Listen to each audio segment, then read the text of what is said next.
Good afternoon, sir. Myself, Rupesh Burkar. Our today's topic is array. Before moving on, I would like to introduce myself. I am Rupesh Burkar, graduated in 2020 from Government College of Engineering, Avsari, Pune. And I also, along with my degree, I also completed course like Java, Python, HTML, CSS from various platforms, various learning platforms. And currently, I am intern at Hipshen Software Institute.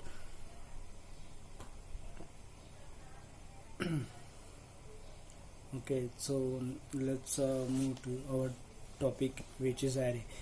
Array is one of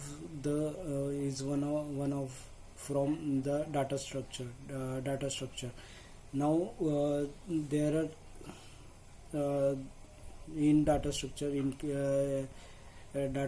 includes array list, string, linked list, tree, hash map, sets. Okay, so we will discuss about array. Now, what is array? Array is a collection. Simple array is a collection of similar data types. Similar type of data. The similar types are maybe int, double, float, um, string, characters. Okay. Now there are two types of data types. The first one is primitive and another one is non-primitive. So primitive is the data which is already defined in Java are primitive data types which are predefined in Java. For example, int, float, double, long, short, character. Okay, and non-primitive are those data types which are developed by the programmer during the program. Okay. Now, use of array.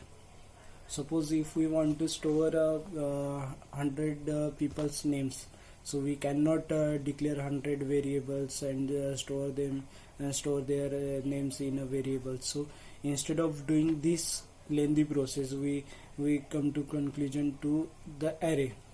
In array, we can create a string array to store the 100 peoples. Okay.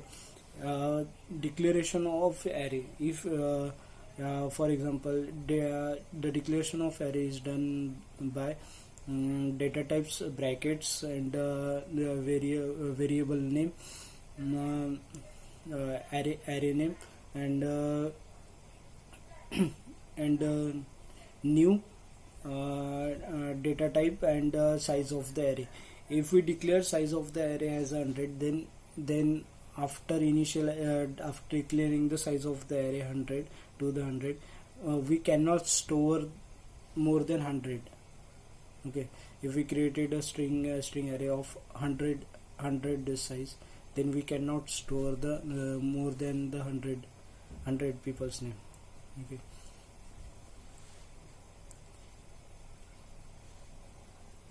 Type of array. There are two types of array. First one is single array,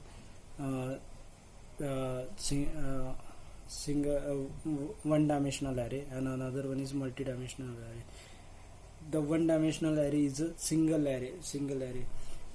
Initialization of array data types, brackets, and name, array name equals to curly braces, and we can store any type of data in the curly braces. In this initialization of array, we do not declare the size of the array.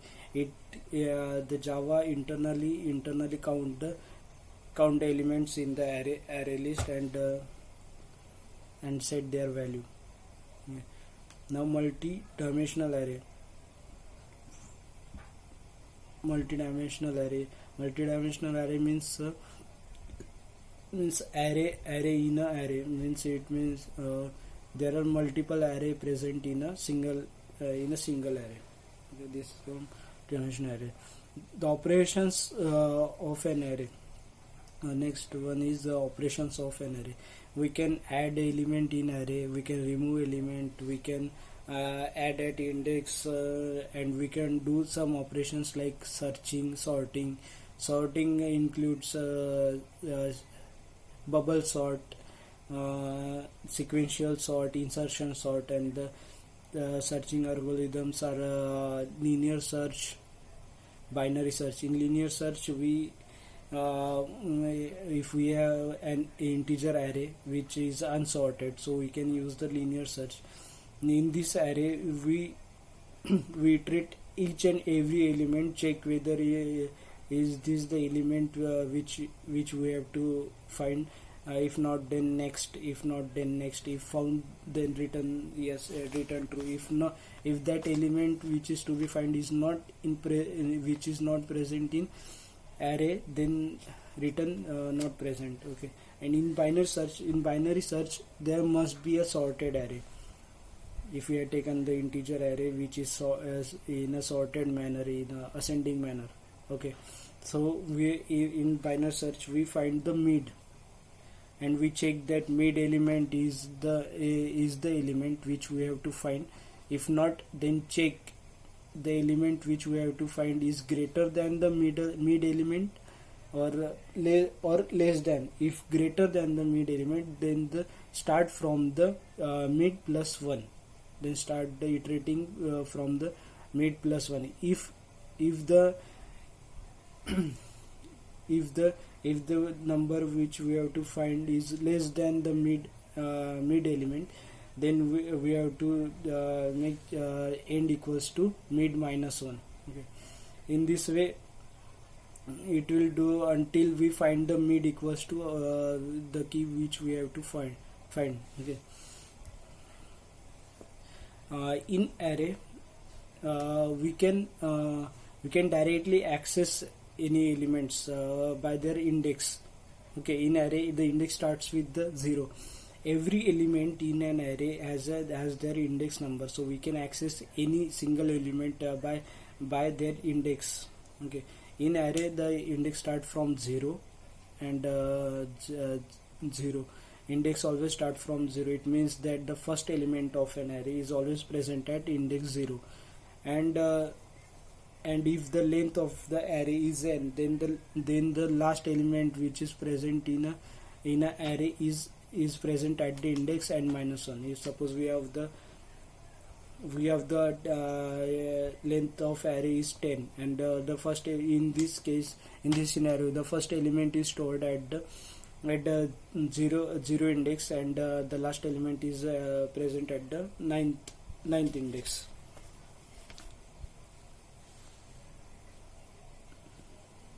We can also access all and every elements. We can also access all and every elements from the